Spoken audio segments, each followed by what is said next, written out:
আজ 16 জুন 2026 মঙ্গলবার। বাংলাদেশে আশ্রিত মজলুম রোহিঙ্গা জনগোষ্ঠীর পক্ষ থেকে মিউটিভির বিশেষ প্রতিবেদন। সাথে থাকছি আমি নুরাজেজা। 2017 সাল এবং তারও আগে 1942 সাল থেকে শুরু করে বিভিন্ন সময়ে মিয়ানমারের নির্যাতনের শিকার হয়ে বাংলাদেশে আশ্রয় নিয়েছে লাখো লাখো রোহিঙ্গা জনগোষ্ঠী। বাংলাদেশে আসার পর থেকে আজ পর্যন্ত এদেশের প্রশাসন এবং স্থানীয় জনগণ আমাদের যেভাবে আশ্রয়, মানবিক সাহায্য, খাদ্য এবং বস্ত্র দিয়ে পাশে দাঁড়িয়েছে, তার জন্য রোহিঙ্গা জাতি বাংলাদেশের সরকার ও জনগণের অবদান কোনোদিনও ভুলবে না এবং এই দিনের কথা সবসময় কৃতজ্ঞতার সাথে স্মরণ করবে। কিন্তু অত্যন্ত দুঃখের বিষয়, এই রোহিঙ্গা ক্যাম্পগুলোর ভেতরে কিছু অপরাধী চক্র এবং খারাপ মানুষ সক্রিয় হয়ে উঠেছে। অতি সম্প্রতি একটি অত্যন্ত বেদনাদায়ক ঘটনা সামনে এসেছে। গত 4 জুন 2026 তারিখে মোহাম্মদ এলহাম নামের এক রোহিঙ্গা শিশুকে অপহরণ করা হয়।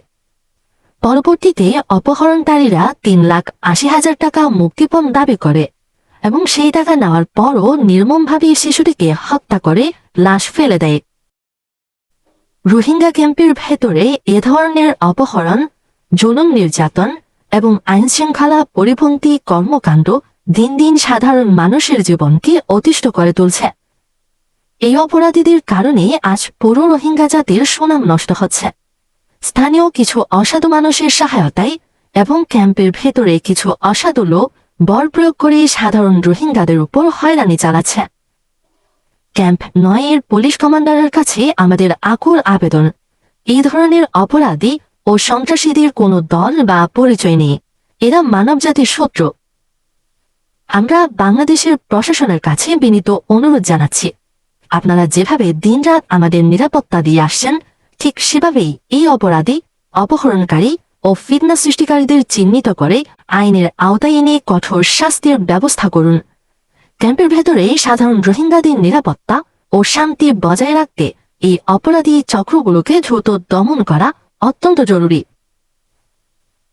রোহিঙ্গা জনগণের পক্ষ থেকে বাংলাদেশের প্রশাসন ও সরকারের প্রতি আমাদের এই আকুল আবেদন ও দাবি।